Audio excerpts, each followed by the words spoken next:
से ग्रामीणों और किसानों के लिए क्या रहा खास? केंद्र ने लॉन्च की 1000 करोड़ की क्रेडिट गारंटी स्कीम, तो वहीं पीएम मोदी ने राजस्थान को दी मेगा सिंचाई परियोजना की सौगात। गांवों में अब पैक्स के जरिए बटेंगे एलपीजी सिलेंडर। बात होगी किसान आंदोलन पर और वेदर एक्सपर्ट से जानेंगे मौसम का हाल।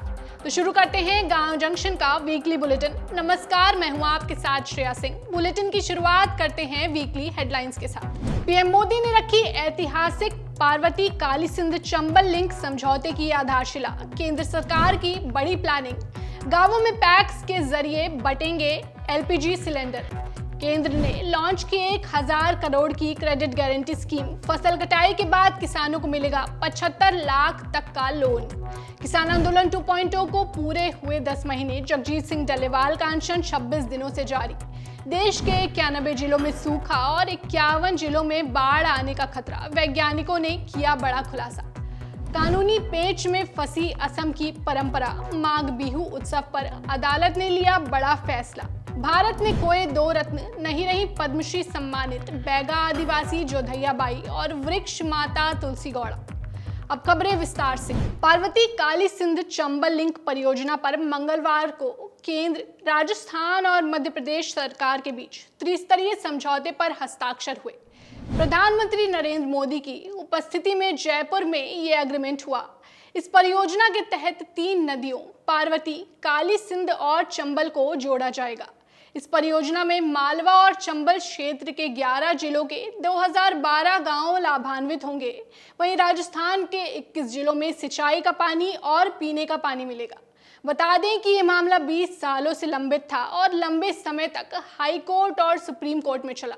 नदियों को जोड़ने का विचार पूर्व प्रधानमंत्री अटल बिहारी वाजपेयी का था। कार्यक्रम के दौरान पीएम मोदी ने कहा कि पार्वती काली सिंध चंबल लिंक परियोजना मध्य प्रदेश और राजस्थान को सुजलाम सुफलाम बनाएगी। जब अटल बिहारी वाजपेयी जी की सरकार थी तो अटल जी ने नदियों को जोड़ने का विजन रखा था।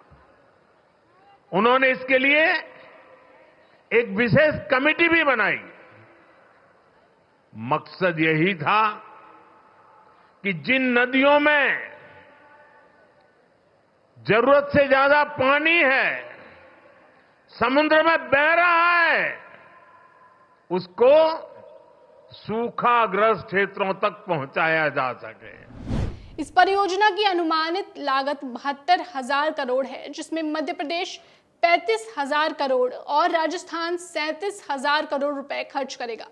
योजना में केंद्र सरकार कुल लागत का 90% हिस्सा देगी और 10% राज्य सरकारें देंगी। कार्यक्रम के दौरान मध्य प्रदेश के मुख्यमंत्री डॉक्टर मोहन यादव ने समझौते को ऐतिहासिक बताया। मध्य प्रदेश के मामले में तो ये मान सकते हैं कि नदियों का मायका है मध्य प्रदेश। हमारे सभी राज्यों से बड़ी बड़ी नदियां हमारी जलराशि ले जा करके सबके जीवन में अलग प्रकार से सहायता देती है, लेकिन राजस्थान की कठिनाई अलग प्रकार की थी। 3 नदियों को जोड़ करके पार्वती, काली सिंध, चंबल तीनों का उद्गम मध्य प्रदेश है। ऐसे में हमारी और उनकी दोनों की साझा योजना थी। आपको बता दें कि योजना के तहत एमपी में श्योरपुर, भिंड, मुरैना, शिवपुरी, गुना, अशोकनगर सहित आगर, इंदौर, धार, उज्जैन, शाजापुर, राजगढ़, सीहोर, मंदसौर, रतलाम, ग्वालियर जैसे जिलों को फायदा होगा। वहीं राजस्थान के झालावाड़, बारां, कोटा, सवाई माधोपुर, गंगापुर सिटी, करौली, धौलपुर, भरतपुर, डीग, दौसा, अलवर, खैरथल तिजारा, जयपुर, जयपुर ग्रामीण, कोटपूतली, बहरोड़, अजमेर, बियावर, शाहपुरा, केकरी, टोक के 3 करोड़ लोगों को लाभ मिलेगा। जानते हैं योजना की विशेषताएं क्या हैं। योजना के तहत मध्य प्रदेश और राजस्थान में जल का संकट खत्म होगा। 158 बांध, तालाब और अन्य जल स्रोतों को भरा जाएगा। 600 मिलियन क्यूबिक मीटर पानी रिजर्व रखा जाएगा। दोनों राज्यों के किसानों और नागरिकों के लिए योजना वरदान साबित होगी। योजना पूरा करने में 8 साल से अधिक लग सकते हैं। 20 साल पहले इस प्रोजेक्ट की शुरुआत हुई थी। अब बढ़ते हैं अगली खबर की तरफ। सहकारिता के जरिए गांवों के विकास को बढ़ावा देने के लिए केंद्र ने बड़ी तैयारी की है। अब गांवों में एलपीजी गैस सिलेंडर वितरित करने में प्राथमिक कृषि सहकारी समितियों यानी पैक्स की भूमिका अहम होने वाली है। पैक्स को एलपीजी डीलरशिप के लिए आवेदन करने की अनुमति दी गई है। पेट्रोलियम और प्राकृतिक गैस मंत्रालय ने एलपीजी डीलरशिप के लिए पैक्स को अर्हता प्रदान करने के लिए अपने दिशा निर्देशों में संशोधन किया है। ये जानकारी केंद्रीय गृह एवं सहकारिता मंत्री अमित शाह ने दी। रुख करते हैं अगली खबर का। केंद्र सरकार ने किसानों के लिए क्रेडिट गारंटी योजना लॉन्च की है। इसके तहत छोटे और सीमांत किसान फसल कटाई के बाद आसानी से 75 लाख रुपए तक लोन ले सकेंगे। किसान अक्सर अगली फसल की बुआई के लिए कम कीमत पर भी अपनी फसल बेचने को मजबूर हो जाते हैं। इसे देखते हुए किसानों की सहूलियत के लिए क्रेडिट गारंटी योजना लॉन्च की गई है। योजना का शुभारंभ केंद्रीय मंत्री प्रहलाद जोशी ने किया। जानते हैं योजना की खासियत क्या है। योजना के लिए 1000 करोड़ रुपए का बजट निर्धारित किया गया है। योजना का उद्देश्य किसानों को मजबूरी में फसल बिक्री से बचाना है। Warehousing development and regulatory authority registered warehouse में फसल भंडारण पर मिलने वाली इलेक्ट्रॉनिक नेगोशिएबल वेयर हाउस रसीद के आधार पर किसानों को लोन मिलेगा। खेती के उद्देश्य से 75 लाख रुपए तक का लोन किसान ले सकते हैं। गैर कृषि के लिए लोन की राशि 2 करोड़ तक तय की गई है। छोटे और सीमांत किसान, महिला किसान, एमएसएमई व्यापारी, एफपीओ और किसान सहकारी समितियां योजना के लिए पात्र हैं। न्यूनतम गारंटी शुल्क पर किसानों को लोन मिलेगा। अगली खबर में बात किसान आंदोलन पर। फरवरी से जारी किसान आंदोलन 2.0 को 13 दिसंबर को 10 महीने पूरे हो गए। वहीं फसल पर एमएसपी की कानूनी गारंटी के लिए 26 दिनों से आमरण अनशन पर बैठे किसान नेता जगजीत सिंह डल्लेवाल की हालत बिगड़ गई है। इस दौरान गुरुवार को डल्लेवाल बेहोश हो गए थे। उन्हें करीब 10 मिनट बाद होश आया। होश में आने के बाद डल्लेवाल ने कहा कि वो सुप्रीम कोर्ट के सामने अपना पक्ष रखेंगे। बता दें कि सुप्रीम कोर्ट ने एक दिन पहले कहा था कि किसानों के लिए उसके दरवाजे हमेशा खुले हैं। जानते हैं किसान आंदोलन से जुड़े अहम अपडेट्स क्या हैं। पंजाब हरियाणा के शंभू और खनौरी बॉर्डर पर किसानों का आंदोलन जारी है। इस आंदोलन को अब खाप पंचायतों ने समर्थन देने का संकेत दिया है। बता दें कि हरियाणा के हिसार में 29 दिसंबर को एक बड़ी महापंचायत बुलाई गई है। खाप ने केंद्र सरकार को अल्टीमेटम देते हुए कहा कि केंद्र 10 दिनों के अंदर किसानों से बातचीत कर मुद्दों को सुलझाए।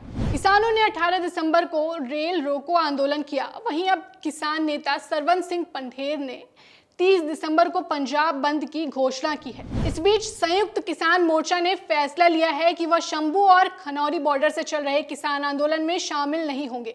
मोर्चा के नेता जोगिंदर सिंह उग्रहा ने मीडिया को बताया कि 23 दिसंबर को एसकेएम पंजाब में बड़ा विरोध प्रदर्शन करेगा। फिर 24 दिसंबर को चंडीगढ़ में बैठक कर अगली रणनीति तय की जाएगी।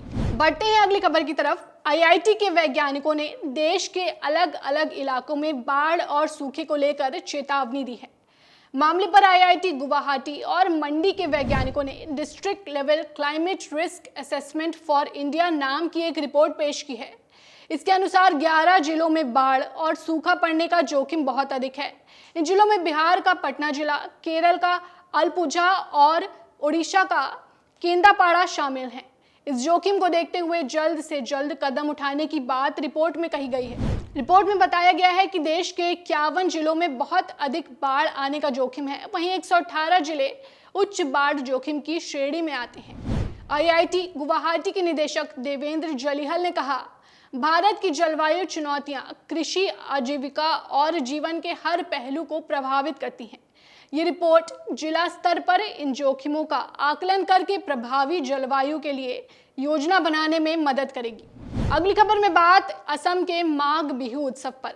असम में माघ बिहू उत्सव के दौरान होने वाली भैंस और बुलबुल की पारंपरिक लड़ाई अब कानूनी पेच में उलझ गई है। असम सरकार द्वारा दिसंबर 2023 में जारी भैंस और बुलबुल लड़ाई की अनुमति देने वाली मानक संचालन प्रक्रिया को गुवाहाटी उच्च न्यायालय के ताज़ा फैसले में रद्द कर दिया गया है। इसका कारण बताते हुए अदालत ने कहा कि एसओपी पशु क्रूरता निवारण अधिनियम 1960 और वन्य जीव संरक्षण अधिनियम 1972 का उल्लंघन करती है। अदालत ने कहा कि इन पारंपरिक गतिविधियों की अनुमति राज्य सरकार अगर देना चाहती है तो उसे मौजूदा कानूनों में संशोधन करना होगा। बता दें कि महाराष्ट्र, तमिलनाडु और कर्नाटक जैसे राज्यों ने अपनी परंपरा को बनाए रखने के लिए कानूनों में संशोधन किया है। असम सरकार भी ऐसा कर सकती है। गुवाहाटी उच्च न्यायालय का ये फैसला परंपरा और कानून के बीच संतुलन के लिहाज से काफी महत्वपूर्ण माना जा रहा है। असम सरकार को अब ये तय करना होगा कि सांस्कृतिक परंपराओं को बनाए रखते हुए कानून और पशु कल्याण के मानकों के पालन कैसे किया जाए। इस निर्णय से भारत में परंपराओं और आधुनिक मानकों के बीच संतुलन स्थापित करने को लेकर नई बहस छिड़ सकती है। रुख करते हैं अगली खबर का। पद्मश्री पुरस्कार से सम्मानित बैगा आदिवासी कलाकार जोधैया बाई का रविवार 15 दिसंबर और मशहूर पर्यावरण कार्यकर्ता पद्मश्री पुरस्कार विजेता तुलसी गौड़ा का 16 नवंबर को निधन हो गया। 86 वर्षीय कलाकार पद्मश्री जोधैया बाई बैगा जनवरी 2024 से अस्वस्थ थी। जोधैया बाई की पेंटिंग्स भोपाल, दिल्ली, मिलान और पेरिस में प्रदर्शित की गईं। उन्हें 2022 में नारी शक्ति पुरस्कार और 2023 में कला में पद्मश्री से सम्मानित किया गया था। वहीं वृक्ष माता तुलसी गौड़ा वृद्धावस्था संबंधित बीमारियों से पीड़ित थी। उन्होंने 86 साल की उम्र में आखिरी सांस ली। तुलसी गौड़ा ने राष्ट्रपति, प्रधानमंत्री सहित कई प्रतिष्ठित व्यक्तियों के सामने नंगे पैर और आदिवासी वेशभूषा में पद्मश्री पुरस्कार सम्मान प्राप्त किया था।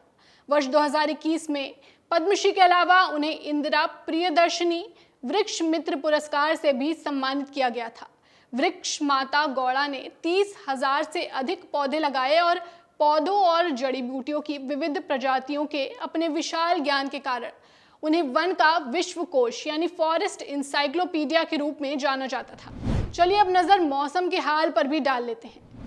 अगले हफ्ते में हल्का बहुत बूंदाबांदी होने का ये है, वो भी 2 दिन बाद, और इसी में ज्यादा ध्यान नहीं रखना है क्योंकि अभी जो भी इरिगेशन देना है वो तो इरिगेट कर सकते हैं। और टेम्परेचर भी गिरावट होगा अगले हफ्ते में, और मैक्सिमम टेम्परेचर भी ऐसा ही रहेगा।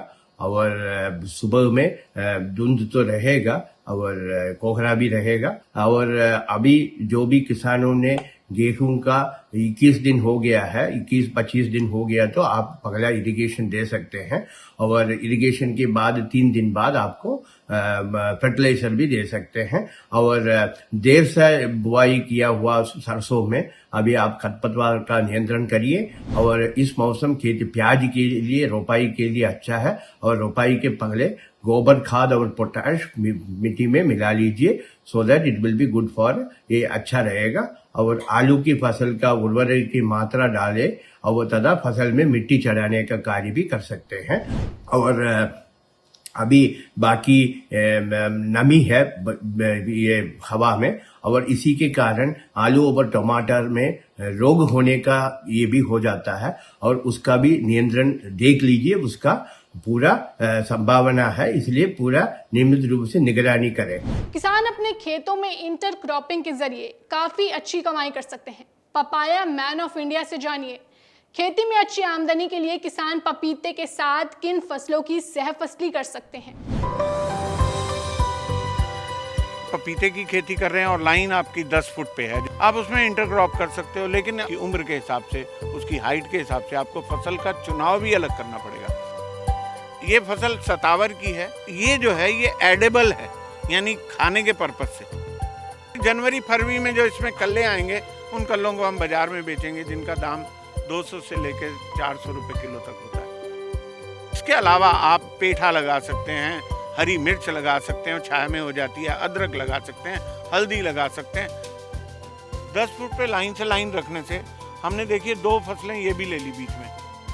किसान नियम से और अच्छे से टाइमिंग का ध्यान रख के काम करे, फसल का चुनाव ठीक करे, तो जितना लाभ आप पपीते से प्राप्त करते हैं उतना सब सब्जियों से भी मिला के पैदा कर सकते हैं। पूरा वीडियो आप गांव जंक्शन के YouTube चैनल पर देख सकते हैं, लिंक डिस्क्रिप्शन और कमेंट बॉक्स में दिया गया है। वीकली बुलेटिन में फिलहाल बस इतना ही। अगले हफ्ते शनिवार शाम 4 बजे हम फिर हाजिर होंगे ग्रामीणों, किसानों और महिलाओं के सरोकार से जुड़ी खबरों के साथ। तब तक के लिए बने रहिए गांव जंक्शन के साथ। नमस्कार।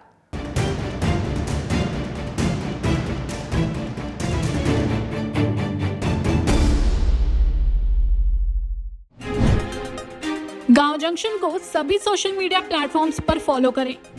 व्हाट्सएप चैनल और जीमेल आईडी पर भी संपर्क साध सकते हैं।